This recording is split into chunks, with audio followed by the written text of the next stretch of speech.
So we've talked a little bit about elites and institutions and how they can interact to produce a ethnic politics that can be quite toxic.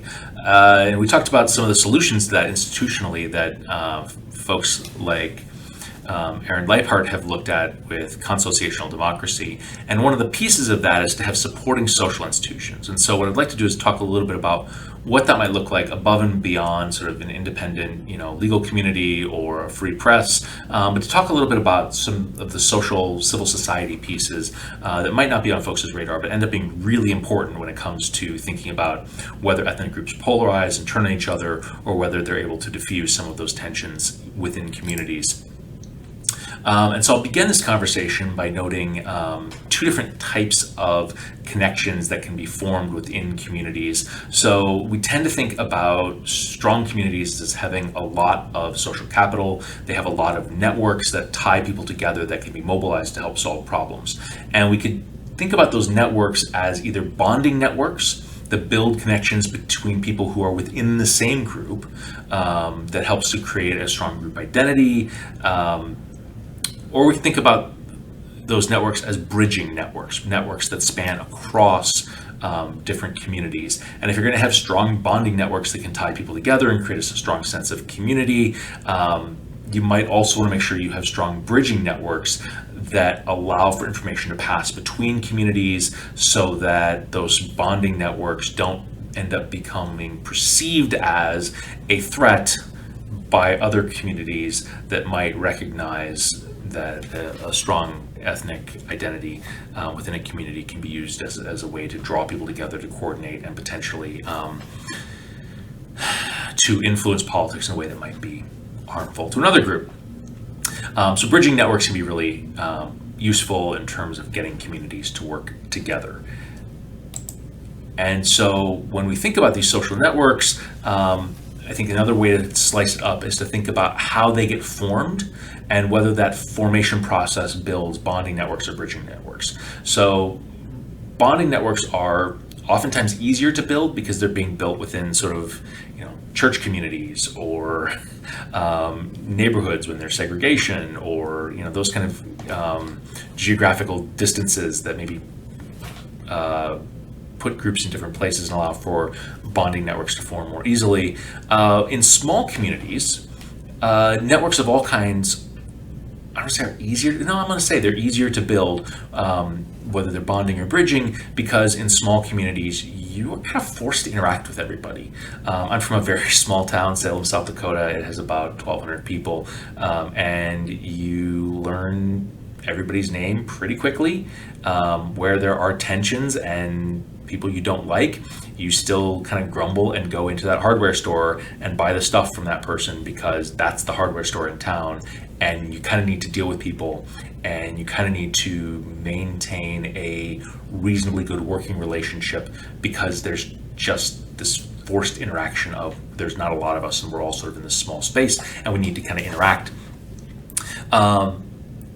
So Atash Varshini, who's done a lot of work on this question of bonding versus bridging social capital and how it influences ethnic politics in states, particularly India, has noted that in small villages in India, you tend to not have issues in terms of Hindu-Muslim violence because those bridging networks sort of form naturally. And what he's saying there is that if there begins to be rumors among the Hindu community in a small town and the Muslim community that maybe somebody did something, or there was theft or violence or some slight of some kind, and those rumors start circulating. If you're familiar with small towns, you know how this works. That when a Hindu goes into the hardware store and there's a Muslim behind the counter, that they're going to have that conversation that says, "What's going on with this? Like, I heard this thing.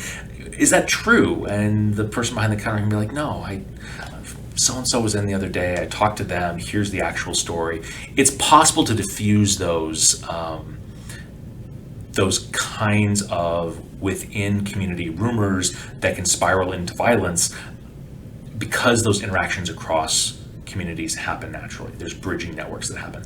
But in cities, because cities allow for so many more people and so many more opportunities to self-select within networks, what you can end up having is Hindu neighborhoods and Muslim neighborhoods, and you go to the Muslim hardware store or you go to the Hindu hardware store because that's within your community, and those day-to-day interactions don't form bridging networks because you self-select within bonding networks. And as a result, you don't have necessarily naturally built bridging networks in the same way that can cut across groups. And so this really becomes the question for Atash Varshini, is trying to understand both what happens when you don't have bridging networks. The finding is you get ethnic riots, and he documents in cities all across India ethnic riots between Hindus and Muslims, but he also notes that there are communities where this doesn't happen, large-scale communities. And when he digs into those communities where there's not widespread ethnic violence and Hindus turning on Muslims and Muslims turning on Hindus, he oftentimes notes that people have taken proactive steps to try to build bridging networks. Right? There are things that have been done to make that happen, because it's not going to happen naturally. And so sometimes it's community organizations, right? So there are organizations, NGOs that pop up whose sole purpose is to bring people together and get them talking, whether it's we're going to have a potluck or we're ordering some pizza. The idea is we're going to play some kickball and get people from either side of an ethnic divide to at least interact with each other, so that those kind of bridging networks start to form. It might be that there's friendships that were created amongst local elites. So the local Ayman and the Hindu religious leaders meet for coffee once a week, and they've been doing it for years, and they do it because rumors start circulating, and it creates an opportunity for the Hindu religious leaders to say to the Muslim religious leaders, what's going on? We heard this story. It seems really concerning. Can you tell me what's going on within your community? And they can say, oh yeah, that's ridiculous. Let me fill you in what happened. Or they can say, I don't know. I'll get back to you. And then the Hindu leader can go back to his or her community and say, look, I know this looks bad. Give us some time. We're investigating. We're looking into it. But just creating those formalized mechanisms for elites to be able to communicate with each other and to hopefully diffuse tensions before they turn into violence can be incredibly valuable. And those are things that communities can consciously create. And Atash Varshini finds that in a number of communities that there started to be ethnic riots, and local leaders stepped in and said, this has got to stop, and we've got to be the mechanism that stops that from happening. In other situations, he finds that it's just serendipity of the workforce, that there's a factory that came into town, and it's set up in the Hindu part of town, and it's the Hindu factory. And on the other side of town, there's a factory that produces the same kind of stuff, but it's the Muslim factory. Where in other communities, the factory set up kind of in an area that was accessible to both. And so those factory jobs end up being an opportunity for Hindus and Muslims to work side by side, and for the lunchroom to be the place where bridging capital gets built, just by a function of that factory exists as a common space. And integrated workplaces all across the world end up functioning this way. Paula Pickering looked at sort of rebuilding social capital after the conflict in Bosnia, and found that one of the most effective things was workplace relationships.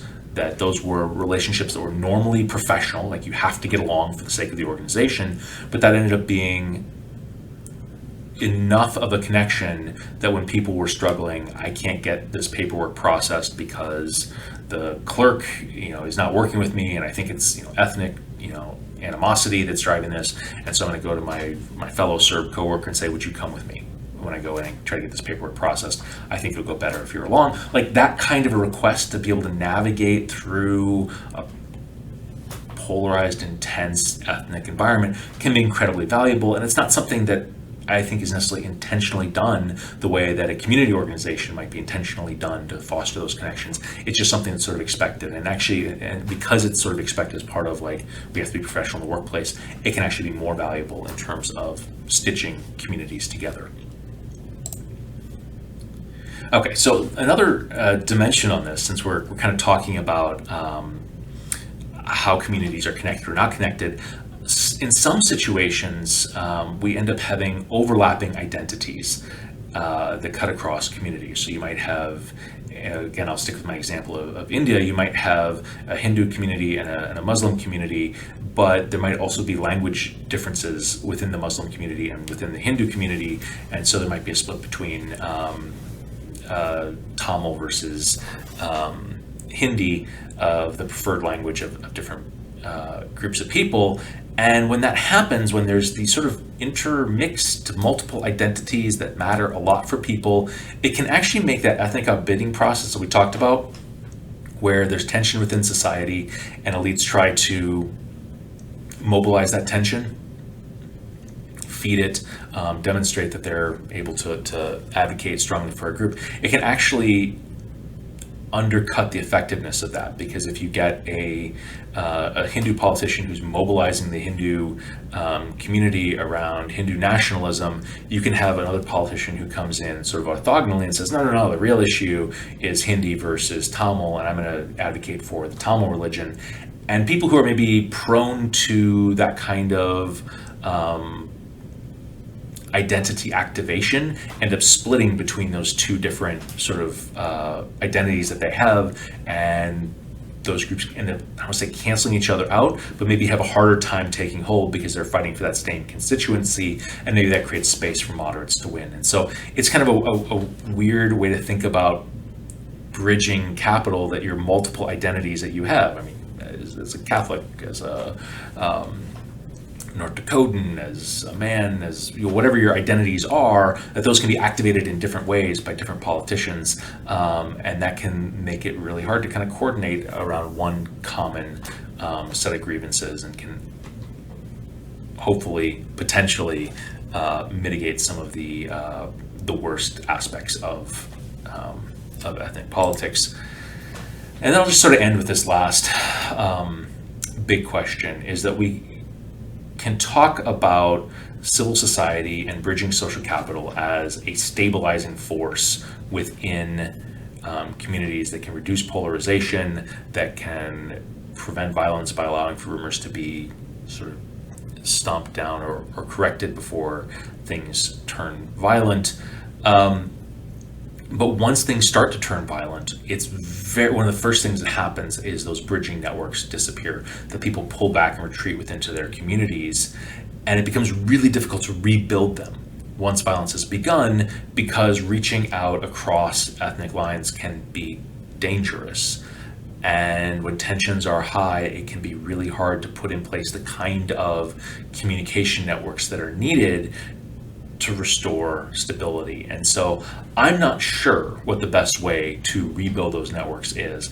People like Paula Pickering have looked at this in a little bit of depth and have tried to understand how to rebuild those networks, but it is an open question that I think we can kind of have in the back of our minds. And at the end of the semester, when we start talking about post-conflict reconstruction, this is one of the things that we're going to have to sort of think about, is how do you rebuild civil society so that things don't spiral out of control again. There's those bridging networks that allow for communities to work together and cross ethnic lines, but that's a big challenge, and takes a long time to build, and therefore is a very tricky thing to work on in terms of policy.